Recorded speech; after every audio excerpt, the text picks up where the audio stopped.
Back in the spring of 2018, I was camping with my friends at a lake in the Adirondack Mountains. Me and two buddies took sleeping bags out towards the deep woods, looking for a good place to sleep. We wanted to be far enough away from other campers, but not so far that we would have to walk all night long in order to get back before breakfast. It was getting late, and we weren't exactly sure where we were going, so we stopped and decided to pitch our tent by an old tree stump. I thought that I saw a silhouette of something staring at me through the darkness, but when I looked again, it was gone. There are no bears or wolves out here, according to my prior knowledge, so I couldn't think of what else it could have been, staring at us like what I saw. The wind shifted, bringing with it a wave of the most awful stench I've ever tasted. I used to spend a lot of my time helping my uncle on his ranch, where awful smells were a part of his daily routine. So it wasn't like I was really a soft city boy that had never gotten a whiff of any of the foulness that nature can truly serve. And that was just as there was something unnatural about the odor. Not just in its potency, but okay, it smelled evil. I couldn't spell it out for you what evil smells like, but I just knew in that moment. The smell lasted less for than half a breath, and then, like the creature I'd seen, it was gone. I tried to tell my buddies that I thought there was something out there with us. Not only were they not impressed, they were irritated, thinking that I was trying to scare them. I got irritated just the same. We had words and we spent a stretch of time not speaking to each other, just setting up our sleeping gear. I got barked at several times for not being much help getting things ready. I kept gazing all around us. I was on high alert, and I didn't know how to turn it off. I couldn't bring my eyes down to my hands to perform menial tasks. My buddies told me to drop the childish game, that I was never going to really scare them. Words, at least convincing words, failed me. We all went to bed mad at each other. The anger distracted me for a short while, just long enough that when I heard sounds outside the tent, I was surprised. I held my breath for so long that it's a wonder I didn't pass out. It was as if I knew, down on a cellular level, that if I allowed one more breath in or out, we were dead. I listened to the footsteps outside. They didn't seem concerned with masking their presence. Twigs snapped, leaves crunched, and most troubling of all, I heard snorts.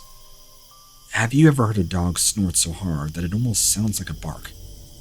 That's pretty close to what I was hearing. And my friends were either sleeping through it, or they were frozen solid, as I was.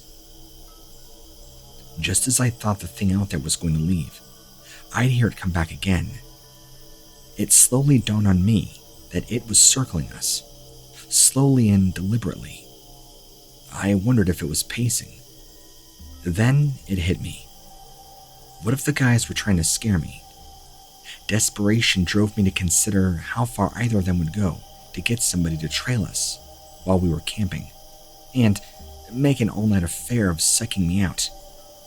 My fear was slowly turning into anger, just enough to allow me to breathe and reach for the zipper of the tent. I was going to find out what was really going on.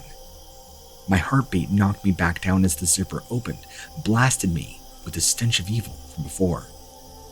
It was the briefest perception, but it shook me, made me pause and ask myself if I was really up to finding out what was making the noises and the stink. I pushed my way outside the tent with my ribs rattling from my own heartbeat. There was a full moon with patches of clouds that winked.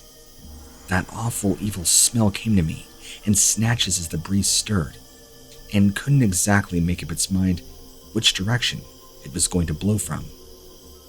Did I really step outside my tent without my flashlight? I did, and I didn't want to fetch it for fear I'd have knives or claws in my back the instant I turned. I looked in the general direction that I thought I heard the last few footfalls. I saw nothing. But I swear that just as I had smelled evil, I could feel something looking at me. The moon unveiled briefly. It struggled to trace the outline of something standing about 30 paces away from me. The thing was so dark that it was nearly invisible, save for the glint of moonlight finding its edges. I don't believe in ghosts. I don't believe in the devil, demons, angels, or anything else. But the thing that the moon was trying to show me was enough to turn me religious for just a moment. 4 curved horns jutted from this thing's head. The head was goatish, but not without human features. It had 2 long ears and twitching.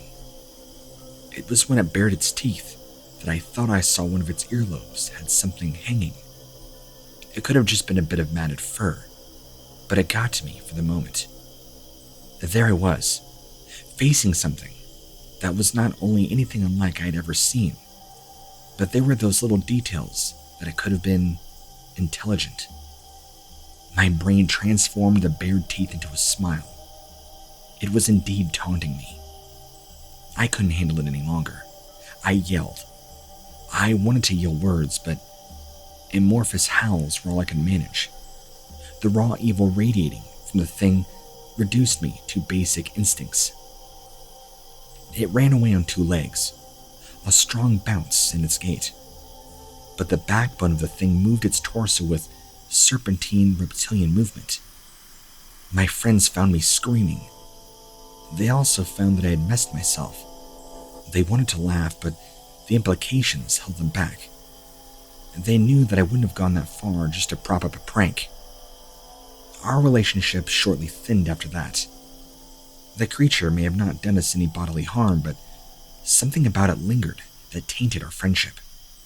Our unbreakable bond became cracked and was never the same again after we encountered what I believe was the Goat Man.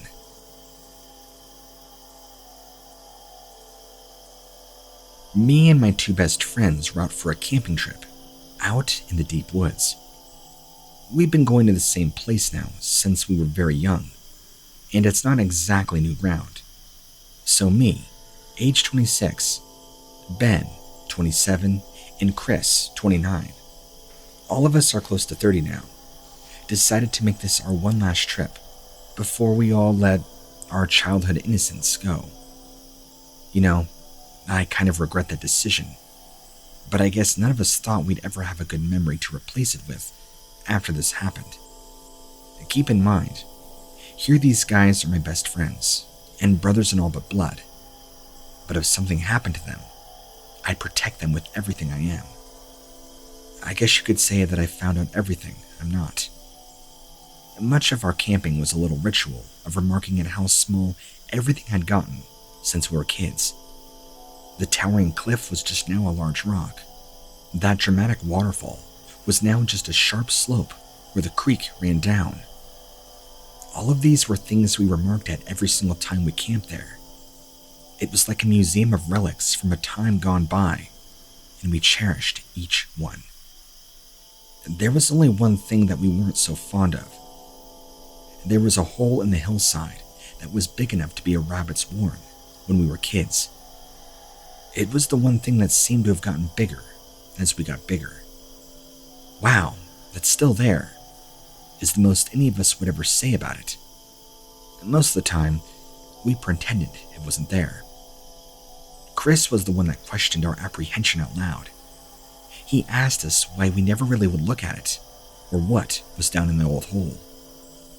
Only after ever hearing him raise the matter did it seem so childish and ridiculous, being so intimidated by a simple hole in the earth.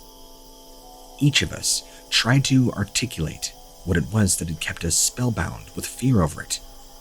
None of us could manage my explanation that made sense. I said that it just didn't feel right to look at it too long. I couldn't explain why I felt that way. Chris proposed that we camp within eye shot of the hole, just so we could say that we overcame our fear. Looking back, I think I could tell that he really didn't like the sound of his own idea. as if there was something about that hole that bothered him so much that he wasn't going to be at peace until he found a way to lay it to rest. And he was dressing that childhood fear up as some personal hurdle we could conquer together. None of us liked the idea, but we did it anyway, so we could be rid of the phantom fear. Night came, and there was a halo of silence and stillness that surrounded the hole and the area around it. Maybe I would have felt better if I had heard something moving around in there. But that absolute emptiness, stillness, that unknown that escaped us from childhood, was somehow more frightening than anything else. When there finally was a sound in the quiet, it wasn't coming from the hole. It was coming from Ben. I thought he was trying to creep me out. He stood outside the tent and started whistling some creepy little tune. It didn't help that we couldn't whistle very well. Then he was chuckling. I wanted to tell him that he was planning on doing something, that he was already giving himself away. But his footsteps and his whistling and chuckling faded. I can't even tell you why I bolted out of the tent in that moment, but I did. Somehow, I just knew. And the LED of my phone, I saw his scrambling into the hole as the best he could fit. I grabbed him one ankle and pulled him out. The look on his face is something I will see for the rest of my days. He didn't look horrified like he had seen a ghost or anything like that. He was smiling so hard that I thought his head would split in half. His eyes were wide open, like his eyelids had been cut off. He couldn't live on his own anymore after that. He was placed in a mental health facility, where he would spend most of his time sitting down with that strained grin on his face. He wouldn't blink. Nurses even had to artificially moisten his eyes. And out of nowhere, he would have terrible fits. Nurses would be forced to restrain him. Of course, there was a rational explanation for all of it. He was that 1 in a million cases of young dementia. They were baffled as to how it became so pronounced, without any warning signs. They certainly weren't going to buy into our story. Well, we didn't really have a story. We camped out near a hole we were all afraid of as we grew up. What did it do? Suck his soul out or something? I don't know. We never really sat down and analyzed it. But me and Chris knew that our campsite had more to do with Ben's condition than the doctor's test would ever reveal. We never went near that place ever again, and I have no idea what the hell is in that hole.